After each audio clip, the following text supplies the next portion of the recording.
Jika melihat soal seperti ini, maka rumus yang digunakan yaitu rumus kombinasi. Jika kita punya kombinasi R unsur dari N unsur, rumusnya sama dengan N faktorial dibagi dengan N kurang R faktorial dikali R faktorial. Dengan N faktorial itu perkaliannya mundur, dari N dikali N kurang 1 dikali N kurang 2 dikali seterusnya sampai dikali dengan 1.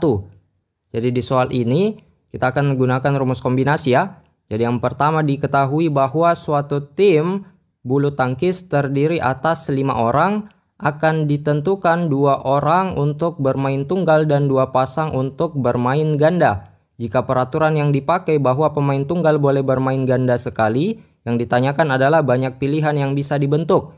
Jadi pertama kita akan menentukan untuk yang bermain tunggal.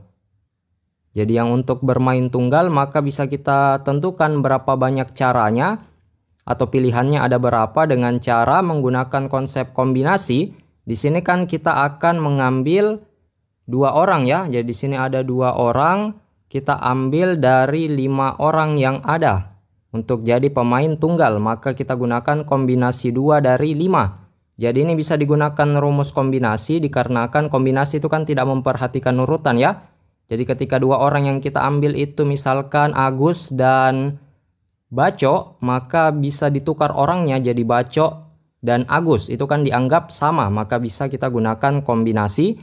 Maka ini sama dengan masukkan saja ke rumusnya, yaitu 5 faktorial per 5 dikurang 2 yaitu 3, jadi 3 faktorial dikali dengan 2 faktorial. Sama dengan 5 faktorial itu 5 dikali 4 dikali 3 faktorial dibagi 3 faktorial dikali dengan 2 faktorial itu 2 kali 1 berarti dapat 2. Kita sederhanakan, 3 faktorialnya coret, 4 bagi 2 dapat 2. Berarti 5 dikali 2 sama dengan 10.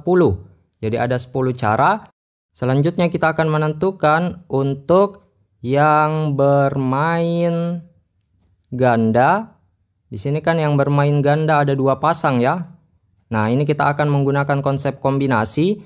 Untuk pemain ganda kan itu terdiri dari 2 orang ya. Jadi kombinasi 2 dari 3. Kenapa 3? Karena sudah diambil 2 orang untuk bermain sebagai pemain tunggal ya. Maka dari itu tersisa 3, maka kombinasi 2 dari 3 sama dengan 3 faktorial per 3 dikurang 2 yaitu 1 faktorial kali lagi dengan 2 faktorial sama dengan 3 faktorial itu 3 dikali dengan 2 faktorial. Ini dibagi 1 faktorial itu 1 masih dikali lagi 2 faktorial. Kita sederhanakan 2 faktorialnya coret. Ini sama dengan 3. Langkah selanjutnya kita akan tentukan juga untuk yang bermain ganda. Tapi kan di soal ada syarat yaitu pemain tunggal itu boleh bermain 1 kali ya atau sekali. Maka ini kita gunakan konsep kombinasi yaitu kita ambil 1 orang dari 2 orang pemain tunggal.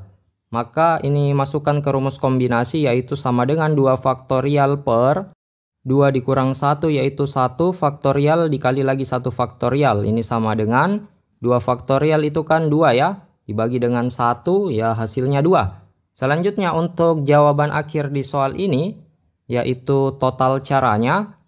Itu tinggal kita gunakan aturan perkalian. Dikarenakan ini 3 kejadian yang saya tuliskan itu semuanya harus terjadi ya. Kalau semuanya harus terjadi maka kita gunakan aturan perkalian.